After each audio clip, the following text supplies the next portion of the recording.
Hey guys, before I get into my reactions this week, I just wanted to let you know I was on the Slam Pigs podcast last Saturday. Really fun episode. It was their 25th episode, so be sure to check that out after you're done here. Link in the description.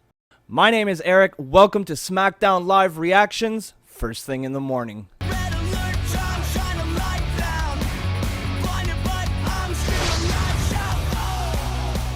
Before the show actually started this week, we had Shane and Daniel Bryan backstage discussing the Talking Smack segment from last week, where Daniel Bryan called The Miz a coward. Now, Shane said that Daniel Bryan was way out of line, that he shouldn't be provoking talent that way, and that he needs to offer The Miz an apology. Daniel Bryan reluctantly agrees with him, but he also says that he finds that ironic coming from the person who has beef with Brock Lesnar.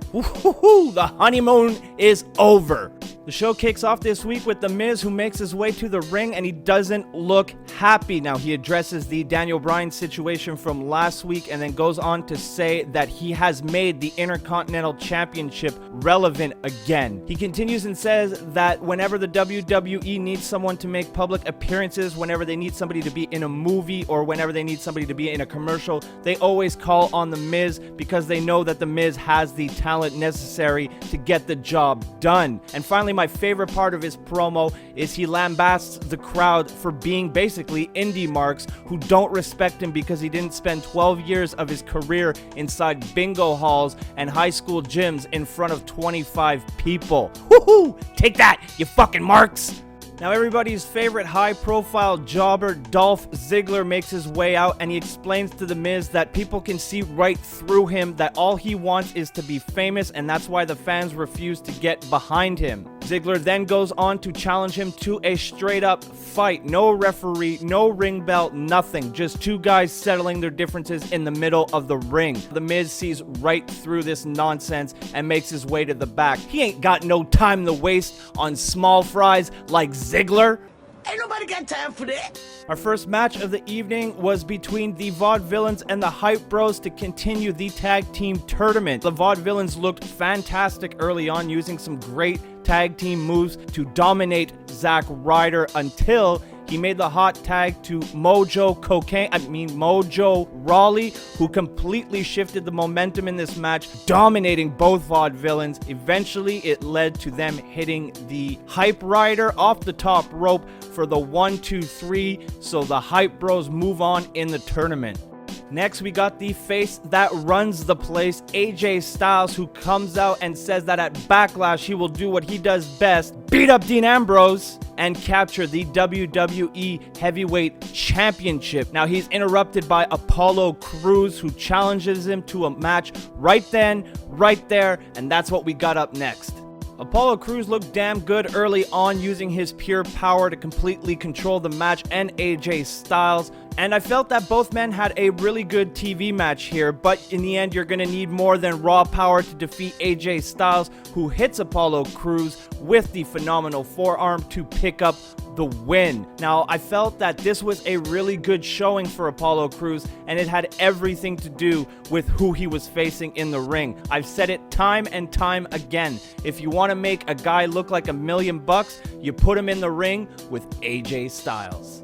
We then get an interview with Renee Young and Heath Slater, who is at Slater's home, which is apparently a trailer. Pay him more, WWE. We also meet Slater's beautiful wife, Beulah, and we find out that his kids don't actually go to school. They collect cans and bottles in the backyard, presumably to help pay for rent. This was a really dumb segment, and I loved every moment of it. Heath Slater continues to be one of the most entertaining guys on either brand, and I really hope him and Rhino can win this whole tag team tournament so we get to see Slater each and every week. We then get another nonsensical promo from Bray Wyatt, who says he fears no snake, no monster, no man, unless it's on pay-per-view.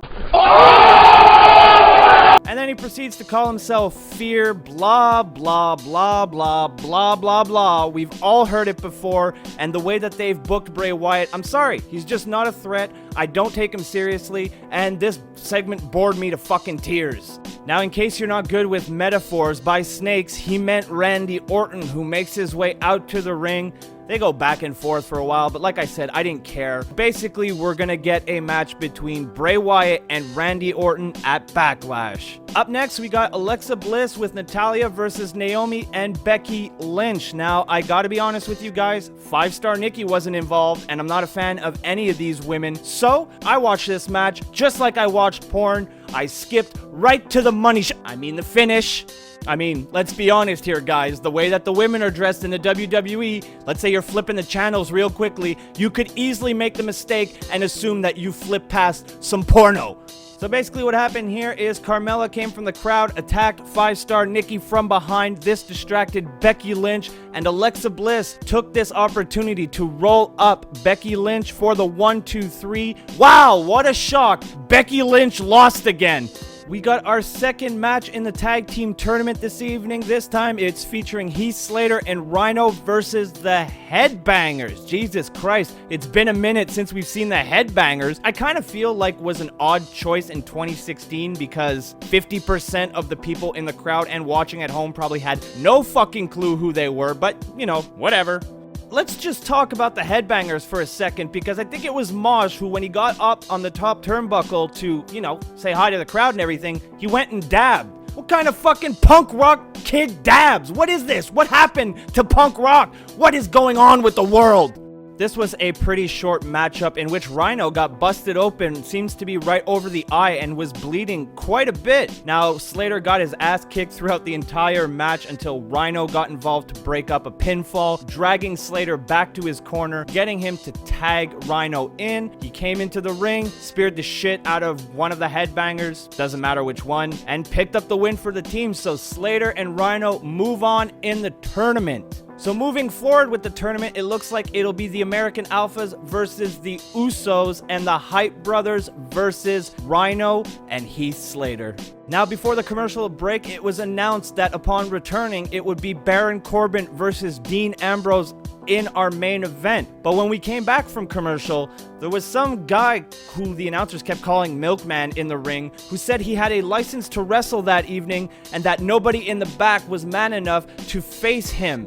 And then he proceeded to start taking off all of his clothes. All of his clothes, right down to the tighty whities. Kane's music then hit. He made his way to the ring. Milkman desperately tried to put his clothes back on instead of running for some reason. And then he got chokeslammed for his trouble in his underwear. Okay. Finally, after that nonsense, we got the main event for this evening. As I mentioned earlier, Baron Corbin versus Dean Ambrose. Now, Corbin started this match off pretty strong, using his strength and his hard-hitting style to completely control the match. Ambrose fought his way back into this match on several occasions, but finally hit a spinning neck breaker to really kind of build some momentum in the match.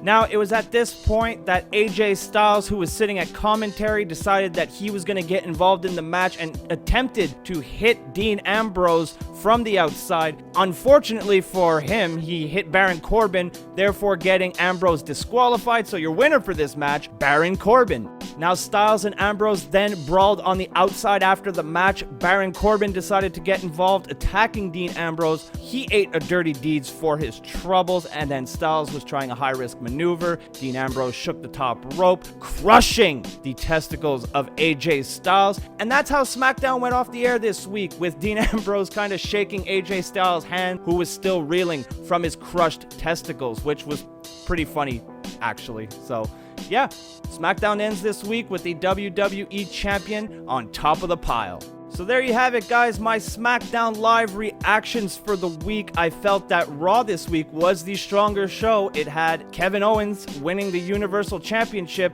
so personally there was not much that SmackDown could do to top that, but I felt overall Raw was still the stronger show.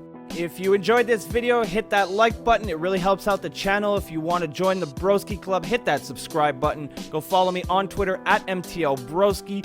Like the Facebook fan page at facebook.com/FTITM. Go check out my broskis over at kayfabetoday.com for all kinds of great wrestling-related content, as well as our very entertaining, ahead of the curve, fantastic podcast.